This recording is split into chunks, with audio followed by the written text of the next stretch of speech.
Greetings YouTube, Simon here, welcome back to the channel, and in today's episode of Final Fantasy VII, I'm going to be showing you how you can get unlimited elixirs, at least unlimited to the point of getting 99 of them, which is the item cap. But just before we get started, I want to begin by giving a shout out to Jake Lewis, who has become the latest YouTube member for the channel. So welcome Jake, and of course a big shout out to everybody who supports the channel through super chats, as patrons, YouTube members, or by any other means. It means so much to me and really does help the channel to grow.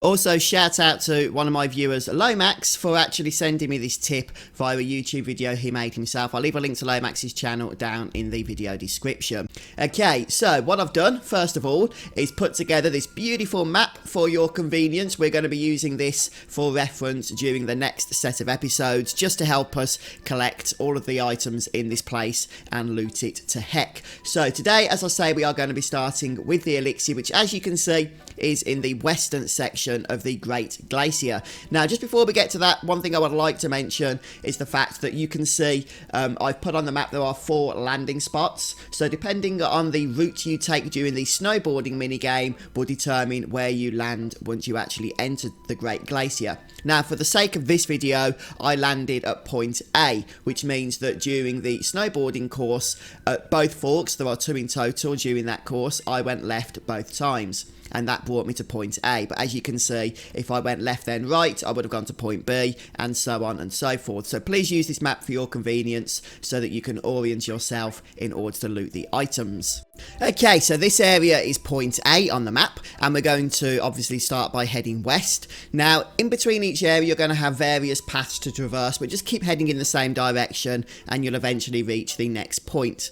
Now, the first thing you might have noticed on the map is that there's this tree location. So this is in between the landing point that we began at and the actual hut where we're going to be looting the elixir. So once you reach this tree, you know you're still going the right way. Just continue to head west. It's more like northerly west at that point, and continue to traverse the various paths that connect the areas.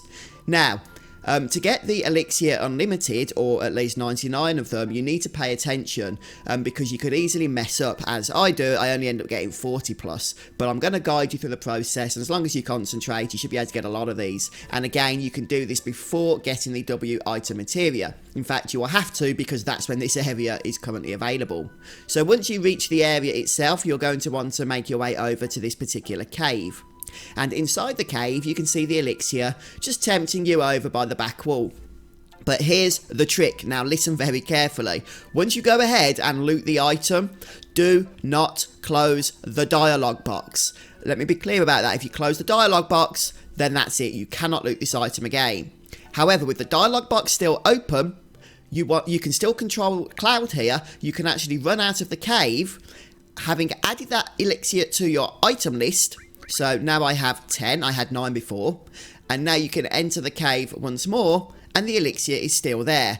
So you can repeat this process as many times as you want. As you can see, I now have 11 elixirs. You can do this all the way to 99 elixirs. Just run in, grab the item, but do not close the dialogue box, and run out again.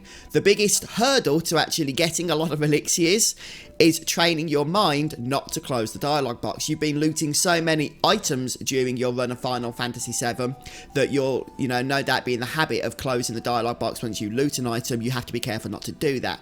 Now, eventually you're going to pass out from the cold. I think it's after 145 steps or something along those lines. And when you do, you're going to awaken in the hut to the north of the Great Glacier, just above the snowfields.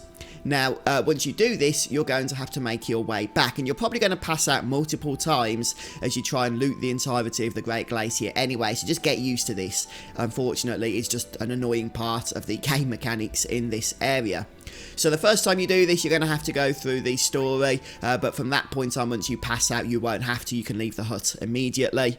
Now, the game will expect you to head north towards the cliffs, but we're going to head south because we want to loot the entire glacier.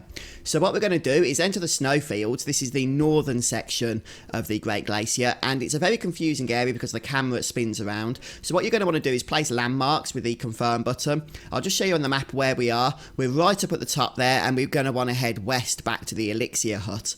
Okay, so what you want to do is place those landmarks by pressing the confirm button. As you're heading west, that's to the left of the screen, but then as the map turns around, just follow that line of landmarks that you're placing, keep heading the same direction, and eventually you'll cross over into the next area. And once again, just keep heading to the left, keep going to the west, and you'll find yourself in the next area. And at this screen, you're going to want to head southwest, so just down that exit that I take there, and once again traverse the areas, and you'll be back in the area where the cave is that contains the elixir, just here.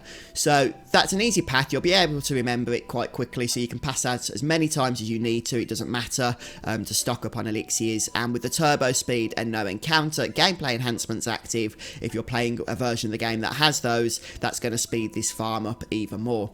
But just be warned that once you go ahead and close the dialogue box, then that's the final elixir you're going to be able to pick up. So every time you do pass out, I do recommend just saving your game. You can do so in the hut up at the top of the snowfield. So if you do mess up before you get a plenty amount of these elixirs, you can at least reload your game and continue on with the trick if you think it's worth doing.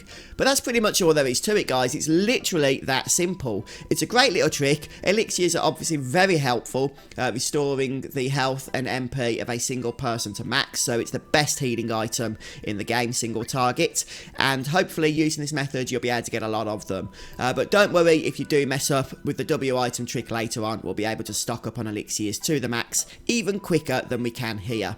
So I'll show you how to do that when the time comes. But as for today, that pretty much sums up today's episode, so I hope it's been helpful to you. If it has, please don't forget to drop a like, and come back soon as we continue on with more Final Fantasy VII. Yeah, see you next time, guys. Goodbye.